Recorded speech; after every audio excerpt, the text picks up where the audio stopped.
Hello everyone, I've got 2 deck videos, and the reason for this is because I can't decide which one to take to the next tournament.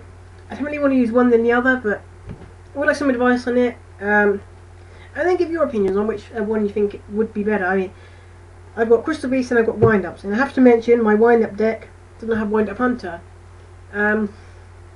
Simple reason is I'm not at the tournament to win, I'm at the tournament to have fun, and winning is nice, but what am I going to do with the booster packs? I just get a bunch of random cards, and they're just going to gather dust because I'm not using them, because I've already got pretty much everything I want, apart from, the thing I majorly want is a rank 5 XYZ where you attach one and destroy a face-up card on the field. That's the only thing I'm really after, but because they're now giving out turbo packs at my tournament, I haven't got a chance to get the one I want. Because, yeah, I get the turbo pack, but it's mostly just utter crap from the turbo pack. Okay, I got a Book of Moon once, but really, I get the cards, but then I just chuck them on the floor when I get home, because what am I going to do with Primal Seed, or Tail Swipe, or Herald of Roaring Light? I'm not going to use these cards, so I just go down there, just have a bit of fun for the social atmosphere. I mean, that's where I go. There's some people, yes, they like to be really competitive and nasty, but I don't really want to go into that too much. But that's their decision. And my decision is not to have Wind-Up Hunter, because I think it's extremely overpowered. I had Wind-Up decks since Generation Force first came out. So a lot of these cards are first edition Generation Force and Photon Shockwave, and then of course Konami went over the top because they wanted people to buy Order of Chaos packs. And yeah, well, that's my cup of coffee or cup of tea, however you want to put it. My 2 cents, really. So I think we should just get straight to it. So I've got 3 Wind-Up Hunter, a Wind-Up Rat. I know I should probably have more Wind-Up Rat, but this is just something I happened to get from the booster pack.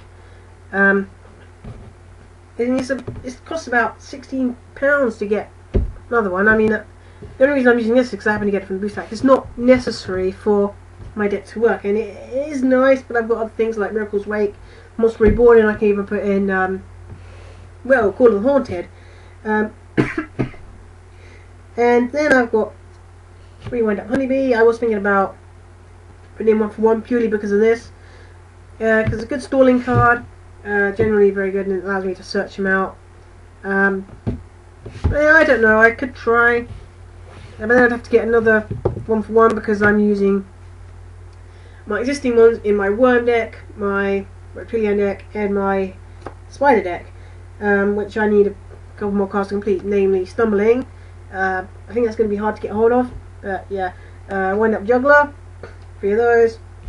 Good against people who like to stall and play the monsters in defense position because it just destroys them.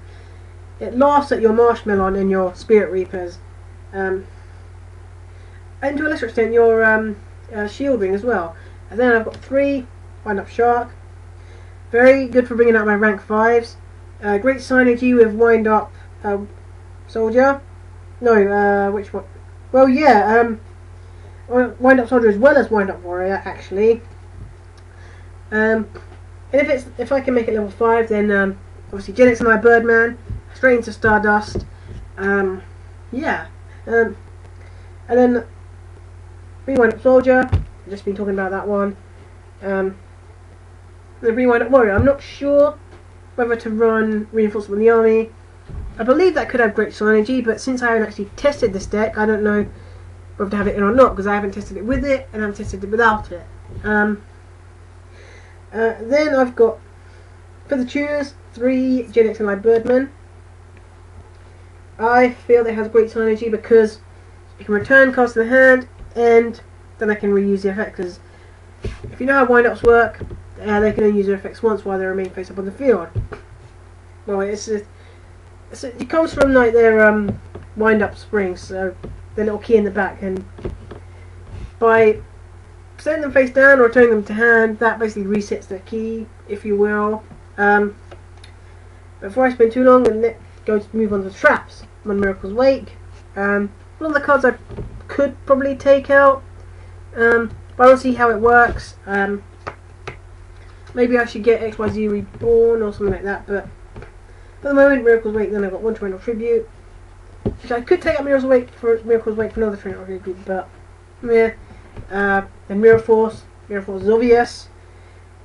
3 Overwind, nice for getting past my opponent's powerful monsters, and then also it then allows me to reuse their effects. Then Begone Knave.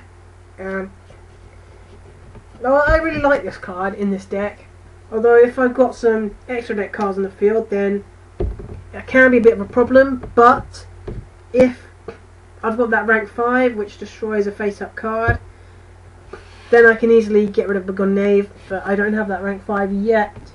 The only rank 5 I've got is Wind Up Arsenal, and that's in the post at the moment. So yeah, then I've got 3 Zenmairch.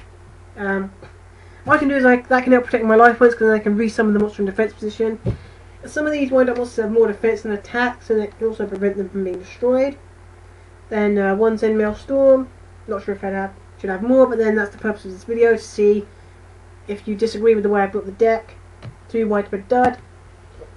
This has great synergy with Zenmailch and also Begone Knave, because Zenmailch I can target one of my own monsters for Widespread Dud and destroy one of my opponents. But then if I've got Begone Knave on the field, then I can potentially destroy 2 of my opponent's monsters, because then when they go for an attack, if they inflict battle damage, then it will return it.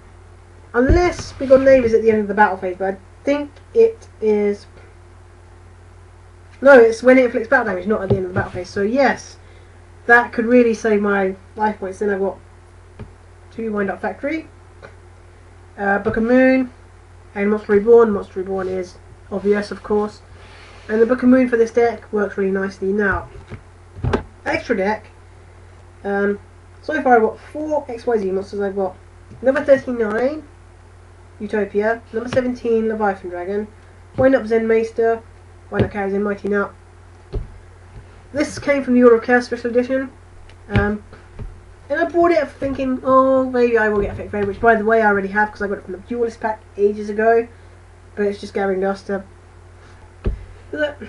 thought for myself, people want a fake variant, and perhaps I can get something for it. Because it's going to be a really rare version. But no, I get Winged Dragon Ra, and the person in the shop informs me that he opened 10 Order of Chaos Special Editions, and 7 of them had Winged Dragon Ra, and that's about 2/3 with Winged Dragon Ra. And I think it's kind of been really biased knowing that people will buy them. But yeah, I got this, and the Wishback paid for itself, really, because this is the ultimate rare version, and that is worth at least £25. So in dollars, that is something of probably $40, possibly. Yeah, so well, that's just, you can probably look on Google if you're wondering. I'm probably wrong, but I'm guessing it $40 worth from something I bought for £10. Catastore, I'm not normally going to be able to summon it, but if I happen to get an opponent's level 2 with Monster Reborn, then it's in there. Lightning Warrior. I think it's a good card. I included it. It's a nice level 7. I had room for more cards, so I thought, yeah, might as well. Then Brinac, Mistworm, just in case. They banned Trishula, but then I usually prefer Mistworm anyway, so I'm not really too bothered. Decisive Armor, nice level 10, just in case I can bring out a level 10. Good non-specific, and if my opponent happens to be using Light Sworn, then all the better. Black Rose Dragon, Stardust Dragon, Genex Allied Triforce. If you're not sure on any of the effects, then you can look them up on Yu-Gi-Oh! Wikia. This has multiple effects depending on the attribute of the non-tuner Synchro material. Vindicate R Genex, just in case, because I do have some wind monsters in the deck. Then going out the Force Earth. Actually, what I could do is put Genex Controller in the deck and make it a Genex wind-ups, but and that is it for the wind-ups. Now for the Crystal Beasts.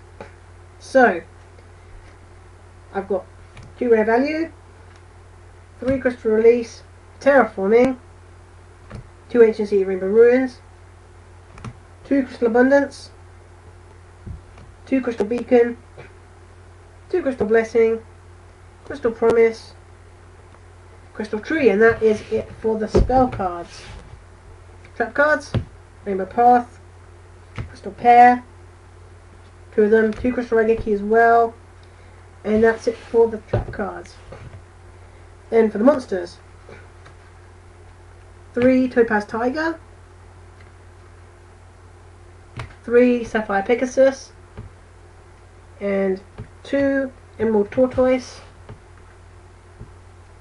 2 Amethyst Cat, 3 Amber Mammoth, 2 Cobalt Eagle, 2 Ruby Carbuncle, 1 Hamon Order Striking Thunder, 2 Rainbow Dragon, and there's a reason for that, because this final card, Malefic Rainbow Dragon. If I had more choice of Crystal Beast, then I would take out Cobalt Eagle, because it's really only useful for recycling Sapphire Pegasus' effect, which I've probably only card that's mandatory at 3 in Crystal Beast, because you haven't really got much choice. But actually you could run 2, but then I think it would be harder. And then for the extra deck, I've got number 39 Utopia and number 17 Leviathan Dragon. I have these in most extra decks because even if I'm not using synchros, there's always a chance I can summon these if I've got a low level monsters. Number 39 Utopia especially, to a lesser extent number 17 Leviathan Dragon. So yeah, those are the decks, and thank you for watching, and I hope you have a good day, and I'll see you in the next video, whichever that will be. I might do spiders next, or maybe I'll do reptilians, don't know. But actually you can make a suggestion, and if I have the deck then yeah, I'll do it. One thing I would do is my DeLorean deck. All I need is 1 Snowman Eater to complete this deck. So I might do that one, but since it's not based around an archetype, I'd be more reluctant to do it, because in an archetype deck you know what kind of cards go in there, but for a deck that's not based around an archetype, it's generally my original idea, if you see what I'm saying.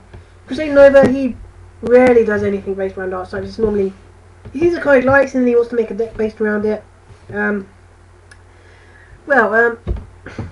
Please post your comments in the description box, comments box below, and I'd love to hear from you, because no doubt some people will be shouting at their screen saying, oh, why have you done this? So if you could let me know, that would be very much appreciated, and I will see you later.